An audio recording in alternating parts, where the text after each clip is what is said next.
Hello student, I am Ankita Sahu your teacher. तो आपका 6 राजवंश स्टार्ट हो गया था। देन आपका फिर मैंने 6 राजवंश के अंतर्गत बौद्ध कला का आरंभ और गुफा चित्र के बारे में बताया था। तो आपको अभी इसमें जो गुफा चित्र के बारे में चित्रण तो बताया था कि कैसे कैसे बने हुए हैं, लेकिन उनकी टेक्निक क्या थी तो वो हम इस वीडियो में देखेंगे। तो इसके पहले मैं आपको इस वीडियो के बारे में कि कैसे वो लोग चित्रण करते थे बताने से पहले थोड़ा सा लास्ट वीडियो के बारे में रिमाइंड कराती हूँ। देन हम इसमें देखते हैं। तो आपका मैंने लास्ट वीडियो में तुंग हुआंग की गुफाओं के बारे में बताया था कि तुंग हुआंग की जो गुफाएं हैं वो क्या कहा जाता है, उनको चीन की अजंता कहा जाता है। जैसे हमारे यहाँ भारत में अजंता बहुत फेमस है, प्रसिद्ध है अजंता की गुफाएं महाराष्ट्र की, वैसे ही तुंग हुआएं जो है वो चीन की गुफाओं को तुंग हुआन को अजंता कहा जाता है। यही ईसा की 4वीं शती में निर्माण कार्य आरंभ हुआ था, जो 14वीं शती तक होता रहा। इस प्रकार तुंग हुआंग में चीनी कला के 1000 वर्ष तक विकास का इतिहास चलता रहा। फिर धर्मांध मुस्लिम तुर्कों ने इसे कई बार क्षति भी पहुंचाई। विदांतों ने यहाँ चित्र और मूर्तियाँ उखाड़ ली। तो इन गुफाओं में बहुत सारे जब आक्रमण होते थे तो उनका भी प्रभाव पड़ता था। वो चित्र और मूर्तियाँ ये सारी चीज़ें यहाँ से उखाड़ के ले जाते थे।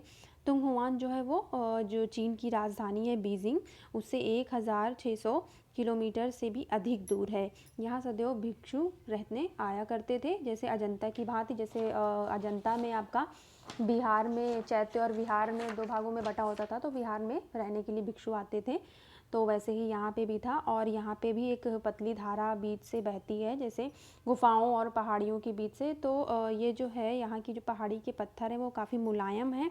कुल गुफाओं की जो संख्या है इसमें 486 है, 486, जैसा कि मैंने आप लोग को लास्ट वीडियो में बताया ही था। और कुछ जो गुफाएं हैं, कुछ यहाँ पे वो दब गई थी, फिर उनके बालू जब हटाए गए ऊपर से पत्थरों के गुफाओं के, तो क्या हुआ, वो चित्रण है वो दिखने लग गए।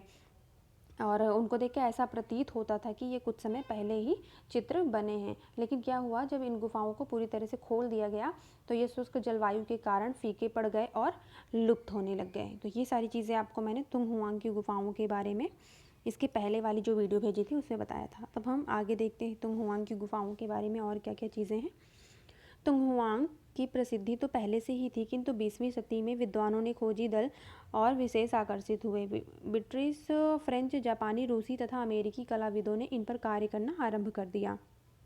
देखिए, कह रहे हैं कि तुंग हुआंग की जो गुफाएं हैं वो तो पहले से ही प्रसिद्ध थी, लेकिन जब इनको विद्वानों ने खोजा, इनके चित्रों पर जो है परीक्षण किया उन्होंने, और इनकी तरफ जब वो आकर्षित हुए तो इन पे काम करना स्टार्ट कर दिया। तो फिर क्या हुआ, यहाँ पे ब्रिटिश, फ्रेंच, जापानी, रूसी तथा अमेरिकी कलाविद जो थे, है ना, जो कलाओं को अच्छे से वो पहचानते थे, जो आर्टिस्ट थे, है ना, तो इन पर क्या किया, उन्होंने कला का कार्य करना आरंभ कर दिया। 1943 में 1943 में चीन सरकार द्वारा तुंग हुआन शोध संस्थान की स्थापना के पश्चात इसकी विधिवत सुरक्षा का प्रबंध किया। सफाई तथा गुफाओं में भरी बालू हटाने के लिए अनेक गुफाओं में सीढ़ियाँ, मार्ग, मूर्तियाँ एवं चित्र मिले हैं, जिनका पुनरुद्धार भी किया गया है। अब देखिए, 1943 में क्या हुआ, जो चीन सरकार थी उन्होंने तुंग हुआन की गुफाओं का शोध संसाधन किया, मतलब उन पर रिसर्च स्टार्ट की, और फिर इसके पश्चात इनकी विधिवत का क्या की सुरक्षा का प्रबंध किया। क्यों? क्योंकि बताया ना अभी इससे पहले मैंने आप लोगों को कि वो शुष्क जलवायु के कारण उनके जो चित्र थे वो लुप्त होने लग गए, फीके पड़ने लग गए। तो इसीलिए सरकार ने विधिवत सुरक्षा का प्रबंध किया गया। सफाई तथा गुफाओं में भरी बालू मिट्टी हटाने पर अनेक गुफाओं में सीढ़ियाँ, मार्ग, मूर्तियाँ एवं चित्र भी मिले हुए हैं। तो जो बालू में ये दब गए थे, तो बालू हटाने पर इनके चित्र, जैसा कि बताया, कि साफ साफ दिखाई देने लग गए। और गुफाओं में जो है सीढ़ियाँ, मार्ग, मूर्तियाँ एवं चित्र भी मिले हैं, जिनका पुनरुद्धार भी किया गया, मतलब फिर से वो दोबारा से बनाए गए, या उनको फिर से अच्छी तरीके से जो चीज़ें ख़त्म हो रही थी उनको फिर से पुनरुद्धार, मतलब दोबारा से बनाया गया। तो भित्ति चित्र देखते हैं कि भित्ति चित्रों में क्या है, गुफाओं के भित्ति चित्र। तो तुंग हुआंग में मूर्तिकला की अपेक्षा चित्रकला का प्रधान है। अनुमान है कि तुंग हुआंग में प्रत्येक भित्ति पर, छत पर चित्र थे। तो जो तुंग हुआन की गुफाएं बता रहे हैं कि मूर्ति कला कम मिली है, उसकी अपेक्षा कंपैरिजन में जो है चित्रकलाएं ज़्यादा मिली हुई हैं। तो जो चित्र मिले हुए हैं तो माना जाता है कि ये प्रत्येक भित्तियों पर और छत पर चित्रण हुआ था। गुफाओं में के खुरदरी भित्ति पर भूसी तथा पशुओं के बाल मिली चिकनी मिट्टी का लेप कर दिया जाता था। दीवार को एक सा करके इस पर बारीक मिट्टी का खड़िया तथा सरेस मिलाकर पुनः एक पतला सा अस्तर लगा दिया जाता था। अब देखिए, गुफाओं की जो अंदर की लेयर्स होती थी, पत्थर होते थे, तो वो खुरदुरे होते थे। तो उन पे क्या करते थे, ये भूसी और पशुओं के बाल, उन दोनों को मिलाकर चिकनी मिट्टी के साथ उसका लेप लगाते थे, लेयर लगाते थे उन पत्थरों पे। फिर जब वो पत्थर, वो दीवार एक जैसी हो जाती थी, प्लेन पूरी, तो उस पर क्या करते थे, ये बारीक मिट्टी एक सा करके इस पर बारीक मिट्टी का खड़िया तथा सरेस मिलाकर पुनः एक पतला। फिर जब ये पूरी दीवार एक जैसी हो जाती थी, तो उसको चिकना करने के लिए ये बारीक मिट्टी और खड़िया सरेस मिलाकर इस पर एक लेयर अस्तर लगाते थे। रंगों में गोंद मिलाकर टेम्परा विधि से चित्रण किया जाता था। भित्ति पर पहले कोयले तथा रंगीन बत्ती से रेखांकन करते थे, फिर इसे गेरू अथवा काले रंग की रेखाओं से पक्का कर लेते थे।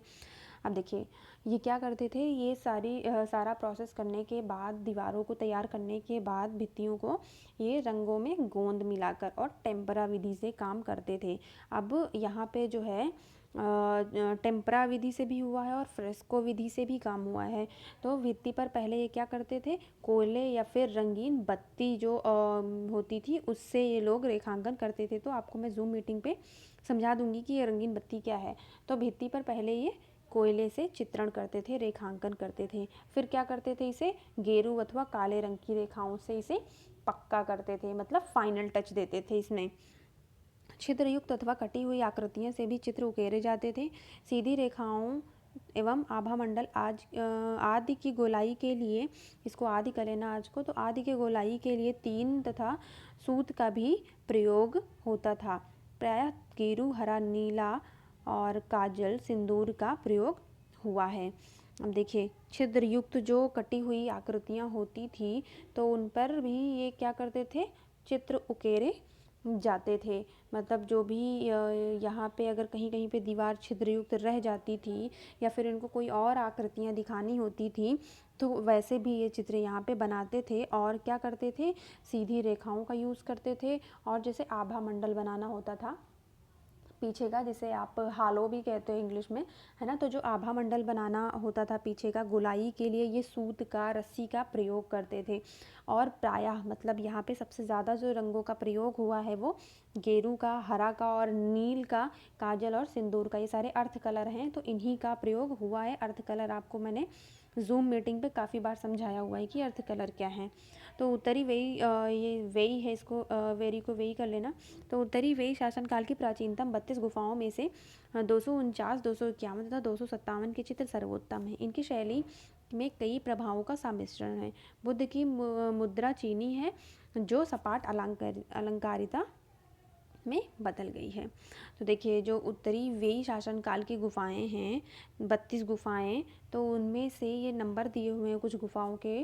तो 249, 251 तथा 257, इसमें सबसे अच्छे उसमें कंडीशन में चित्र मिले हुए हैं। और इनकी जो स्टाइल है, शैली है, तो वो कई प्रभावों का सम्मिश्रण है। मतलब भारतीय प्रभाव या फिर जो यहाँ पे आक्रमण करते थे कुछ, उनके भी चित्रकारी होती थी, है ना। तो उनका प्रभाव, और जो यहाँ पे बुद्ध की मुद्रा बनाई गई है उसमें चीनी प्रभाव है, वो चीनी बनाई गई है, जो सपाट अलंकारिकता में बदल गई है। मतलब बहुत लयात्मक और अलंकारिक रूप से इसको बनाया गया है। बुद्ध जीवन जातक कथाओं तथा अप्सराओं का अंकन है। जातक कथाओं के बहाने चीनी चित्रकार को अपनी अभिरुचियां दिखाने का अवसर मिला है। तो बुद्ध के जीवन से रिलेटेड यहाँ पे चित्रण हुआ है, जातक कथाएं बनी हुई हैं। जातक कथाएं पता होंगी आपको, अजंता जब आपने पढ़ा होगा, नहीं पता होगी तो आप मुझसे पूछ भी सकते हैं बाद में जूम मीटिंग पे। तो जातक कथाएं यहाँ पे बनी हुई हैं और अप्सराओं का भी अंकन हुआ है। तो जातक कथाओं के बहाने क्या हुआ है, जो चीनी चित्रकार थे उनको, जिनमें जिसको जिस चीज़ में रुचि थी वो दिखाने का इनको अच्छा अवसर मिला है। जातक कथाओं का अंकन प्रायः बाएं से दाएं क्रम में अधिक हुआ है। दृश्यों का चित्रण इस प्रकार से हुआ है, मानो लंबे रेशमी चित्रपट के दृश्य के टुकड़े काट काट कर 3 पट्टियाँ में दीवार पर ऊपर नीचे लगा दिए गए हैं। तो जो यहाँ पे जातक कथाएं बनी हुई हैं, इसको जातक को जाटका भी कह सकते हो आप, अंग्रेज़ी में। तो यहाँ पे जो है ये जातक कथाएँ प्रायः अंकन किए गए हैं जो बाएं से दाएं क्रम में क्रमिक रूप में इनको दिखाया गया है। तो इनका जो दृश्य चित्रण है वो इस प्रकार था, जैसे रेशमी पटचित्र थे, चित्रपट था। आपको मैंने पिक्चर शेयर की थी, आप लोगों ने देखा होगा रेशमी चित्रपट कैसा होता था। तो उनमें जो है दृश्य के टुकड़े काट काट कर 3 पट्टियों में दीवार पर ऊपर नीचे लगा दिए गए हैं, ठीक है। तो ऐसा वो प्रतीत होते हैं, जैसे रेशमी पटचित्र होते थे, आपको दिखाया था कि दीवारों पे कैसे लगाते थे वो, तो वैसा ही यहाँ पे प्रतीत होते हैं। अब आगे देखते हैं। थांग काल में तुंग हुआंग की चित्रकला चरम उन्नति पर थी। इस युग में विशाल चित्र संयोजन किए गए जिनमें स्पष्टता एवं सुव्यवस्था है, रंग संगतिपूर्ण एवं सूक्ष्म भेद युक्त है। तो जो थांग काल में तुंग हुआंग की चित्रकला है वो किस पे थी? चरम उन्नति पे थी। सबसे ज़्यादा विकास जो है वो थांग काल में हुआ। अभी थांग काल आप आगे पढ़ोगे। तो इस युग में विशाल चित्र संयोजन किए गए हैं और इसमें जो है स्पष्टता और सुव्यवस्था देखने को मिलती है, रंग संगतिपूर्ण है और सूक्ष्म भेद युक्त हैं। विशाल संयोजनों में दैनिक जीवन का भी चित्रण हुआ है, जिनमें विभिन्न जातियों के लोग पृथक पृथक विशेषताओं के आधार पर सरलता से पहचाने जा सकते हैं। चीनी संरक्षकों और दानदाताओं की आकृतियां भी व्यक्ति चित्रों की भांति अंकन हुई हैं। तो यहाँ पे बहुत ही विशाल संयोजन हुआ है, बहुत बड़े बड़े टॉपिक्स पे भी चित्र बने हुए हैं और इसमें जो है दैनिक जीवन जो आपका डेली रूटीन होता है उसका भी चित्रण हुआ है और इसमें विभिन्न जातियों के पृथक पृथक विशेषताएं जो हैं वो देखने को मिलती हैं, आसानी से पहचान भी सकते हैं उनको हम। और इसमें जो है चीनी संरक्षक और दाताओं की भी आकृतियाँ बनाई गई हैं, जो व्यक्ति चित्रों की भांति ही अंकन है। जो बाकी के चित्र हैं, व्यक्ति चित्र बनाए गए हैं, उन्हीं की तरह बनाई गई हैं। गुफा संख्या 96 अत्यंत विशाल है और दीवारों पर तत्कालीन सुंदर चित्रों की रेखाएं अब दिखाई देती हैं। गुफा संख्या 112 भी इसी युग की है।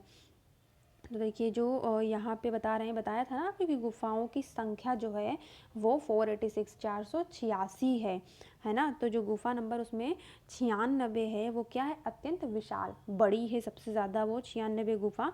और दीवारों पर तत्कालीन सुंदर चित्रों की रेखाएं अब दिखाई देती हैं जो करंटली बनाई गई हैं।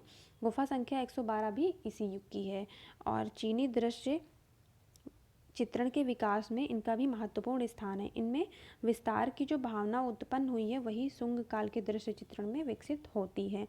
तो जो इनके दृश्य चित्रण हैं वो बता रहे हैं कि सबसे ज़्यादा इसका विकास देखने को मिलता है और इनमें जो विस्तार की भावना उत्पन्न हुई थी मतलब काफ़ी डिटेल्स में और काफ़ी क्वांटिटी में चित्र बनाने की जो भावना उत्पन्न हुई थी वो शुंग काल के दृश्य चित्रण में विकसित होता है। शुंग काल अभी आप आगे पढ़ोगे। 777 ईस्वी के उपरांत यहाँ कला की गति मंद हो गई। 9वीं शती के पश्चात यहाँ पुनः चित्रण हुआ जिनमें चीनी प्रभाव अधिक है। तो क्या हुआ? 777 ईस्वी के उपरांत क्या हुआ? कला की जो गति थी वो धीमी पड़ गई, मंद हो गई और 9वीं शती के पश्चात यहाँ पुनः चित्रण प्रारंभ हो गया जिनमें चीनी प्रभाव अधिक है। तो जैसे कि अभी आप आगे बताया कि इसमें जो है और जगहों के भी प्रभाव जो है देखने को मिलते हैं। तो यही कह रहे हैं कि इनमें जो है 9वीं शती के बाद जो है वो फिर से चीनी प्रभाव देखने को मिलता है। तो आपका भी भित्ति चित्रण और है, फिर मैं आपको वो नेक्स्ट मीटिंग में पढ़ाऊँगी। देन आपका फिर इसमें रेशमी पटचित्र स्टार्ट हो जाएगा और पटचित्रों की अनुकृतियाँ, फिर पात्रकला। देन आपका फिर जो इसके आर्टिस्ट हैं, जैसा कि अभी मैंने लास्ट वीडियो में बताया था, कू खाईचा और जीहो, ये सारे आर्टिस्ट आपके स्टार्ट हो जाएंगे। तो आपको इस वीडियो से रिलेटेड अगर कोई भी चीज़ें नहीं समझ में आई हो तो मुझे मैसेज करके पूछ सकते हैं आप, या फिर कोई भी वर्ड आपको नहीं समझ में आया हो तो जूम मीटिंग पे मुझसे पूछ सकते हैं। Thank you.